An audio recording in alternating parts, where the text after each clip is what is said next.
Bonjour, je voulais partager avec vous aujourd'hui une idée basée sur les enseignements de Rabbi Nachman dans son livre Le Likutei Moharan pour nous permettre de peut-être comprendre un peu mieux la période des 3 semaines, la période que beaucoup anticipent comme une période un peu difficile qui va du 17 Tammuz à Tisha B'Av.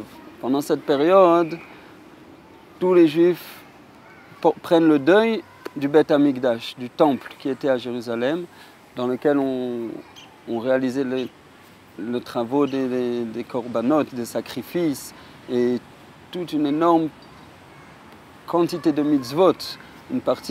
La partie principale de la Torah concerne toutes les mitzvot, tous les commandements qui sont exécutés au Beth Amikdash. Tout ça, on l'a perdu depuis des milliers d'années, et jusqu'à présent, on se lamente sur cette chose-là. Toute période de deuil, toute période de lamentation est difficile pour le cœur, pour l'être humain.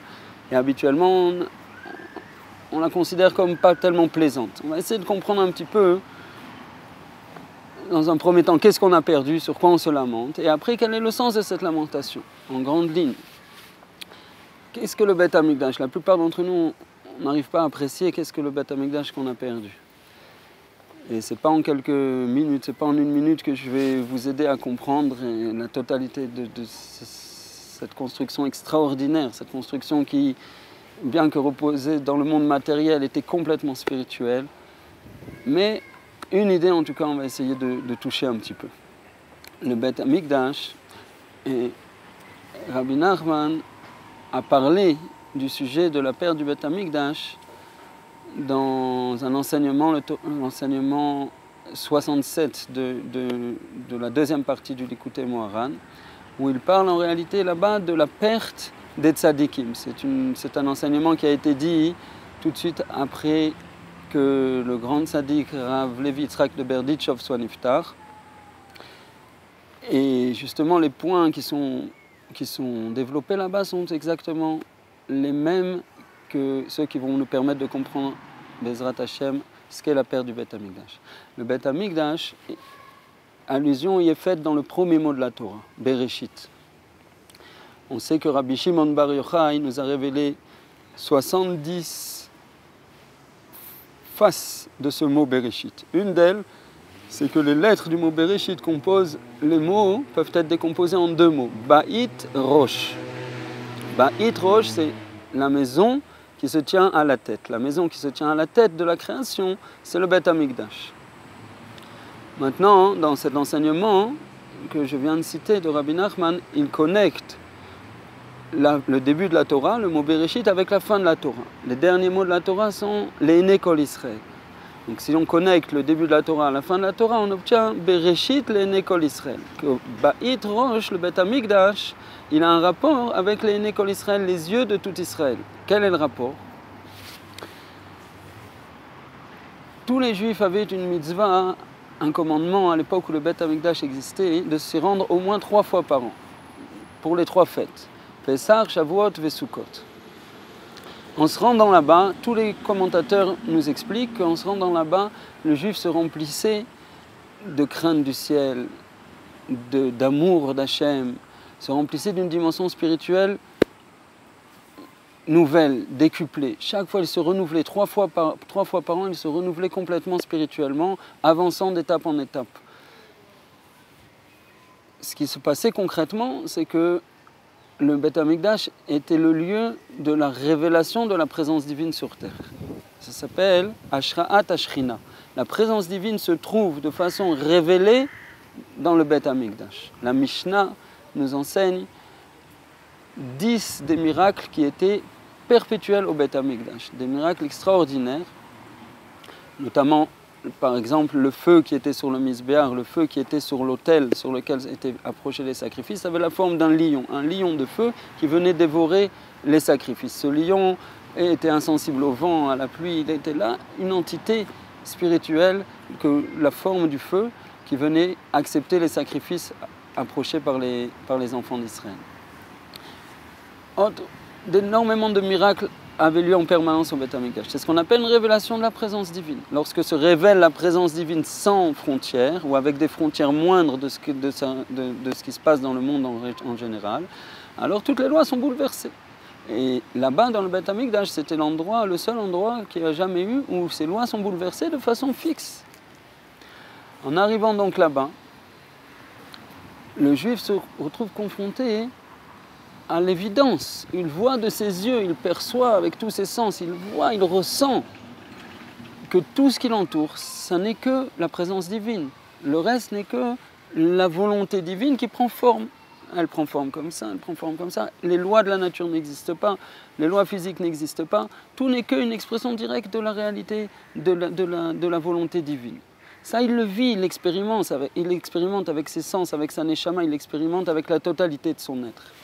En conséquence, il acquiert, par sa confrontation au Beth Amikdash, ce lieu sacré, il acquiert un sens, il acquiert une vision qui dépasse les yeux, qui transcende la simple vision physique, évidemment. Mais il acquiert une vision spirituelle. Il acquiert une aptitude à percevoir le spirituel dans sa vie. Même quand il va quitter le Beth Amikdash, rentrer chez lui, revenir à ses occupations quotidiennes, son aptitude à percevoir le spirituel dans le monde physique a été décuplée. Ça, c'est le Beth Amikdash. Déjà, si on arrive à comprendre ça, et on arrive à apprécier à quel point nous, par exemple, dans nos générations, nous sommes éloignés de toute perception spirituelle, on peut commencer à comprendre pourquoi la perte du Beth Amikdash est quelque chose de terrible pour tout juif. L'accès direct au spirituel, le fait de se constituer, d'être constitué nous-mêmes, nos sens, notre être, notre sensibilité, comme un appareil qui est connecté en permanence au spirituel, ça on l'obtenait à travers le Beth Amikdash. Il y a donc lieu évidemment de pleurer sur la perte de ce cadeau extraordinaire. Maintenant, juste pour comprendre un petit peu plus encore, comment est-ce que le Beth Amikdash opère cette transformation sur les Juifs qui s'approchent? Ils deviennent plus spirituels, ils acquièrent un sens, une vision spirituelle. Comment ça se passe? Parce que là-bas, comme j'ai commencé à l'expliquer, là-bas se révèle la présence divine. Ça veut dire, c'est ce qui s'appelle dans le Zohar, dans l'enseignement de Rabbi Nachman, il rapporte un Zohar qui dit que les nuages couvrent les yeux, et c'est une allusion, c'est une parabole à la perte du Beth Amikdash. Qu'est-ce que ça veut dire que les nuages couvrent les yeux? Avec ce qu'on vient d'expliquer, on peut comprendre que puisqu'on n'a plus de Beth Amikdash, nos yeux spirituels sont couverts par des nuages, on ne voit plus. Qu'est-ce qu'on voit? On voit de la fumée, on voit un voile. Le mot olam, le monde, olam, la racine du mot olam, c'est elem. Elem, c'est elam, c'est quelque chose de caché. Ça veut dire le monde, quand on n'a pas ces outils spirituels pour le percer, c'est un voile qui vient cacher la réalité. Sans les yeux qu'on acquiert au Beth Amikdash, on n'arrive pas à percer ce voile. Donc la perte du Beth Amikdash, c'est la perte de nos yeux spirituels. Mais plus encore, on peut comprendre la même allusion du Zohar, on peut la comprendre comme se rapportant aux yeux d'Hachem, si l'on peut dire. Évidemment, Hachem n'a pas Dieu, n'a aucune forme physique. Tout ce dont on parle, tout anthropomorphisme qui est appliqué à Dieu, n'est jamais que pour nous faire passer une idée, pour nous parler dans des termes qui nous sont familiers, pour qu'on arrive à comprendre quelque chose qui se rapporte à la divinité et qui est vrai. Bien sûr, il n'y a pas de physicalité, aucune physicalité. Maintenant, les yeux d'Hachem, qu'est-ce que ça représente? Il y a un passouk qui dit que les yeux d'Hachem se portent sur la terre d'Israël du début de l'année jusqu'à la fin de l'année. Et il nous explique les commentateurs là-bas, qu'est-ce que ça veut dire? Ça signifie que la terre d'Israël est le lieu de la révélation de la providence divine, d'une révélation de providence divine décuplée par rapport à tout le reste de la planète. On en apprend donc que le concept des yeux d'Hachem, c'est en réalité une révélation de la présence divine et de la façon dont Hachem dirige toute la création, jusqu'à ses moindres petits détails, dans un but particulier. La vie de chacun, tout ce qui nous arrive, tout ce à quoi on est confronté à chaque instant, tout ce qu'on voit, tout ce qu'on entend, tout ce qu'on sent, tout ce qui nous entoure, est calculé et opéré par Hachem directement pour nous aider, pour nous faire avancer dans la direction qui doit être la nôtre. Donc le Beth Amikdash, c'était le lieu de la révélation de cette providence de façon extraordinaire. Et la perte du Beth Amikdash, c'est la perte de cette révélation. Donc on a compris déjà que ça va dans les deux sens. Les yeux d'Hachem, la révélation de la providence divine, lorsque l'homme y est confronté, lui-même reçoit des yeux spirituels. Les deux se complémentent, l'un entraîne l'autre. Puisque je perçois le monde non pas comme une matérialité, une physicalité, mais comme une révélation de la volonté d'Hachem et de la providence divine, puisque je l'aperçois comme ça, je le vis, je le vois comme ça, automatiquement je me constitue en outil à percevoir le spirituel. Et donc ma capacité à percevoir le spirituel est décuplée. Cette opération-là avait lieu au Beth Amikdash. Maintenant, bien que les Juifs de ces générations-là étaient à de tels degrés spirituels, d'hommes qui en permanence progressaient dans leur perception du spirituel et n'étaient a priori pas trompés du tout par le matériel. Pourtant, la création est basée sur un principe, le principe du libre arbitre. Même à leur époque, ils avaient des tentations et des déviations qui venaient s'offrir à eux et tenter de les tromper, qui étaient à la hauteur de leur perception spirituelle. C'est pour ça que même dans ces générations-là, on a eu des fautes et on a eu des déviations et les Juifs se sont détournés de leur Créateur. Ces fautes-là, elles ont causé le fait que Hachem, c'est ce que le Zohar veut nous dire, des nuages sont venus couvrir les yeux, sont venus couvrir entre guillemets les yeux d'Hachem. Pourquoi ? Les nuages, c'est de la vapeur d'eau. Sachakol, c'est comme des larmes. Après, un peu plus loin, Rabbi Nachman explique le sujet du pleur. Avant les pleurs, il y a comme des nuages qui viennent couvrir les yeux. La vapeur d'eau monte jusqu'aux yeux et trouble la vue. La vue d'Hachem a été troublée. Pour le dire sous forme de parabole, il a pleuré sur le fait que ses enfants s'éloignent de lui, alors qu'il leur offrait, il leur tendait les bras en leur offrant une perception spirituelle et la possibilité de se connecter relativement facilement à lui. Pourtant, ils ont choisi de se détourner. Donc Hachem pleure, ses yeux se masquent. Avec ce qu'on vient de dire, que les yeux d'Hachem, ça représente la révélation de la providence divine, on comprend que la providence divine, elle a été camouflée, elle a été cachée. Ça veut dire que même lorsqu'ils arrivaient au Beth Amikdash, les enfants d'Israël ne voyaient plus tous les miracles. Et la Mishnah et la Gemara décrivent comment, dans toutes les 40 dernières années avant la destruction du deuxième temple, la plupart des miracles n'avaient déjà plus lieu. En conséquence, lorsque j'arrive au Beth Amikdash, je ne perçois plus la providence divine dévoilée de façon ouverte, de façon complètement évidente. Qu'est-ce qui se passe? C'est la porte ouverte au doute, entre guillemets au doute. Ah, peut-être Hachem ne veut plus de nous, peut-être Hachem nous abandonne, peut-être le monde physique maintenant prend le dessus. Et inexorablement, les Juifs s'éloignent un petit peu plus. Et Hachem pleure un petit peu plus, le voile sur la providence divine devient plus épais. Et effet boule de neige, on en arrive à ce que le Beth Amikdash n'ait plus de raison d'être. Alors, dans le monde physique également, s'élève un peuple d'étrangers et vient détruire le Beth Amikdash, puisque spirituellement, il n'a plus de raison d'être. C'est ce qui s'est passé, et c'est ce sur quoi on pleure pendant 3 semaines. Maintenant, pourquoi pleurer? Au contraire, essayons de se réveiller, essayons d'avancer, essayons de travailler, soyons joyeux, puisque la joie était le principe essentiel de l'avancée spirituelle. Soyons joyeux et progressons, et on méritera d'avoir le Beth Amikdash à nouveau construit. Béhémet, en réalité, ce qu'on vient de dire, c'est vrai, c'est juste. Et la plupart du temps, c'est comme ça qu'il faut faire. Il faut se renforcer, être joyeux, avoir confiance et tenter de percevoir Hachem dans le monde tel qu'il nous entoure aujourd'hui.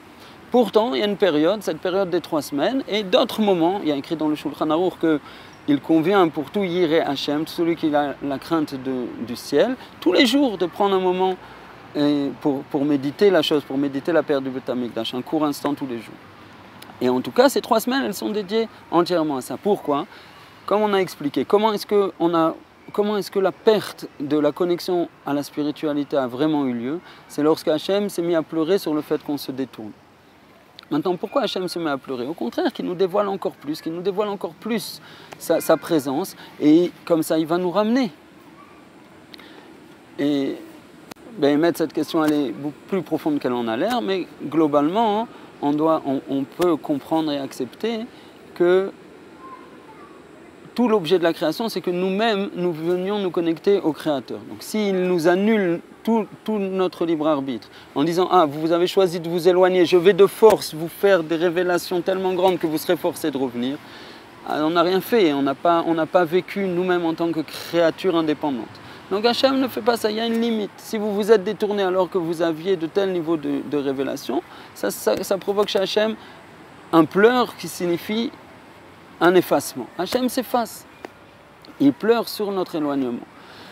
Maintenant, nous on perçoit moins Hachem, on s'éloigne encore plus. Si au lieu de s'éloigner encore plus, nous-mêmes on médite et on dit Béhémet, c'était mieux quand on était plus proche d'Hachem. C'était mieux quand notre âme elle existait, quand notre existence spirituelle n'était pas bafouée, quand on ne se résumait pas à être des organismes matériels dans un monde matériel. Notre vraie nature n'est certainement pas comme ça.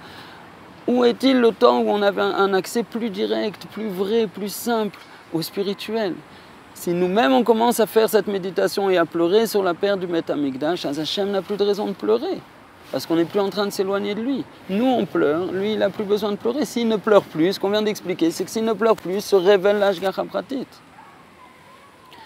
Donc par les 3 semaines de deuil sur le Beth Amikdash, on a une opportunité, par ce pleur, par cet endeuillement, par le fait de respecter les lois qui concernent ces 3 semaines et de méditer sur ces idées qu'on vient de citer et d'autres encore qui sont attachées au Beth Amikdash, on a la possibilité de provoquer un éveil de la révélation de la providence divine. Et si on le mérite, cet éveil peut être au niveau de tout le peuple, et à ce moment-là s'annuleront les 3 semaines de deuil et on méritera de voir la Géoula, on méritera de voir la délivrance finale, la venue du Messie, du Mashiach.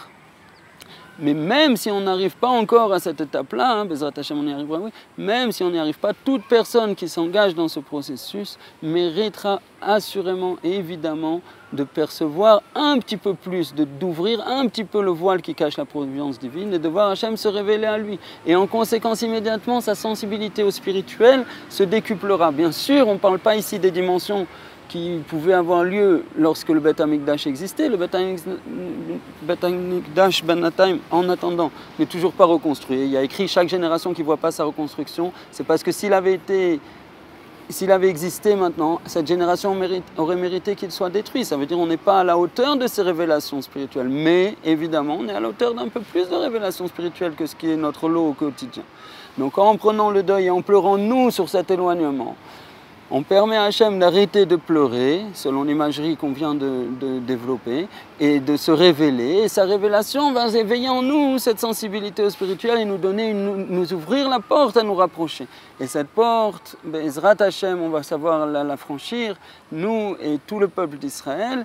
Et très bientôt, Bezrat Hachem, on méritera de rentrer physiquement dans le Beth Amikdash reconstruit. Amen. Ken Yiratzon.